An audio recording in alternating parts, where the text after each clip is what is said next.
So you should be delegating. You hired people to take things off your plate, but you feel the need to hover over them and make sure that they're doing everything correctly and doing everything as you would do. I get it. This is probably your baby. Your business is your baby, and you want to make sure everything is done right and taken care of. But this is not a sustainable way to run a business. So today I want to talk to you about how to fully delegate tasks and stop micromanaging your employees. I'm Abby Johnson with Matterhorn Business Development. I have coached business owners in over 40 different industries, and all of them have this same issue of fully delegating and letting go things in their business. First, I want to talk about what's wrong with micromanaging. You want everything to be perfect. You want everything to be done right and of a certain quality and standard. What's wrong with making sure that that happens? Well, the main thing is it wastes time. It wastes your time and your employees' time. Most employees get really frustrated with this. Good employees want to help you. They want to help take the business towards the end goal that you have created or the vision that you have created. And usually if you let them go and do what they're supposed to do, they're going to be able to do it. And then as I said, it wastes your time. You hired this person to take a role off of your plate and you're still trying to hold that role. So what's the point? You're wasting money by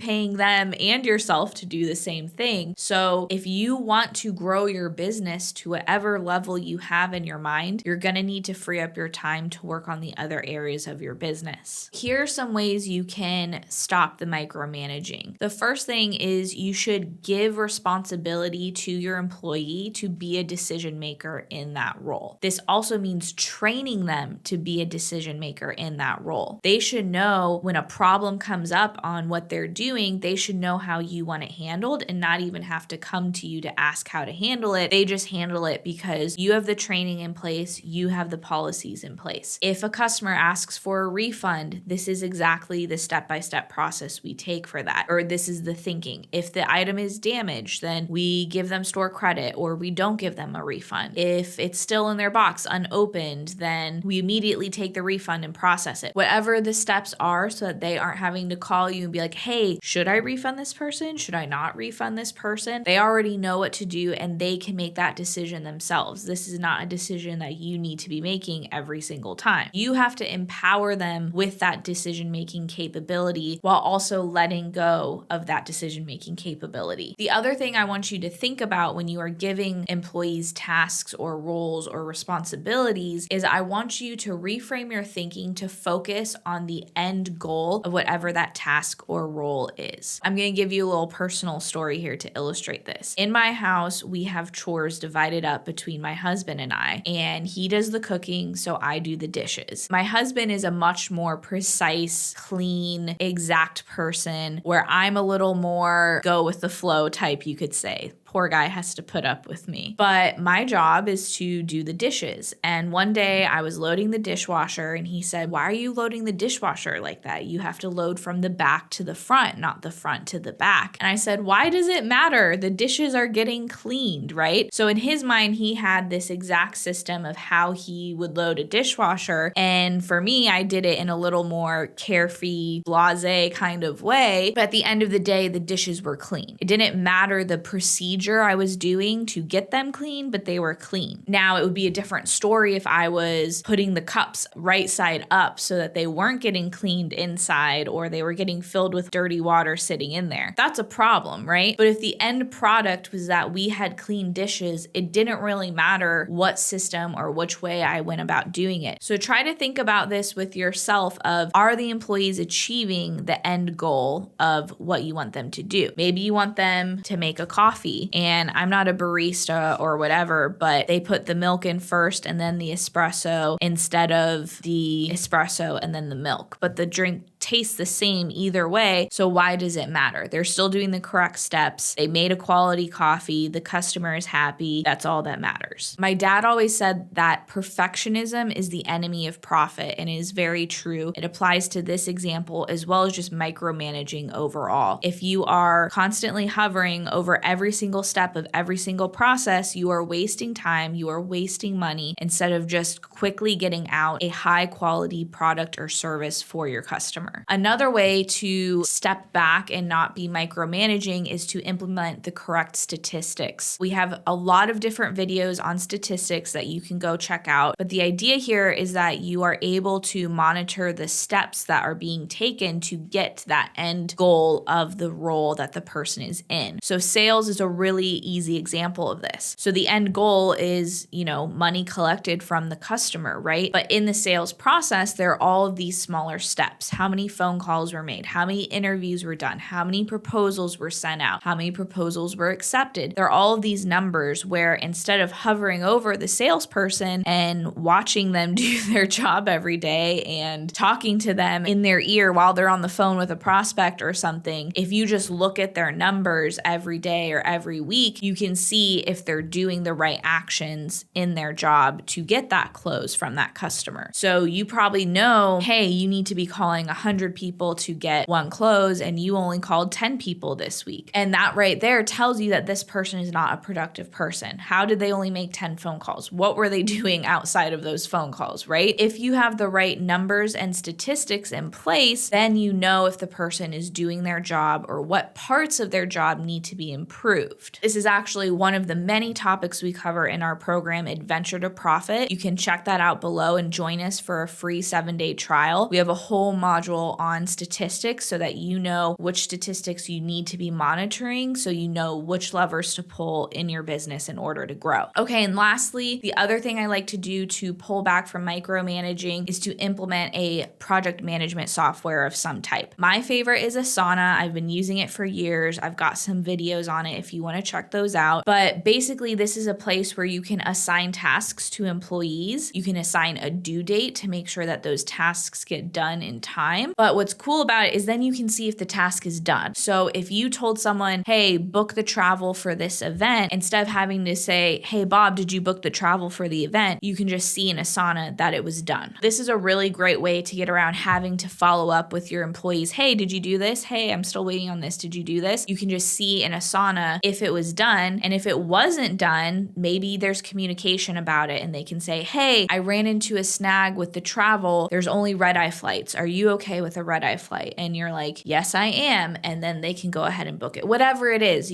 some communication that or barrier that the employee's running into, it can just be all done in the project management place instead of text message and Slack and email and all these other places. Everything is in one place. All right, so I hope this was helpful for you and helped reframe some of your thinking around management and delegation. This is a deep topic that we address a lot in our program, Adventure to Profit. So if you're looking to grow your business, be more profitable, take home more money, take a step back from the day-to-day in your business, we've got a free 7-day trial. There's literally no risk to go get started right now. Also, check out our other video linked here about how to grow your business profitably. If you are trying to grow a business that is profitable, thriving, covering its bills, covering your pay, all of the good things, check out that video.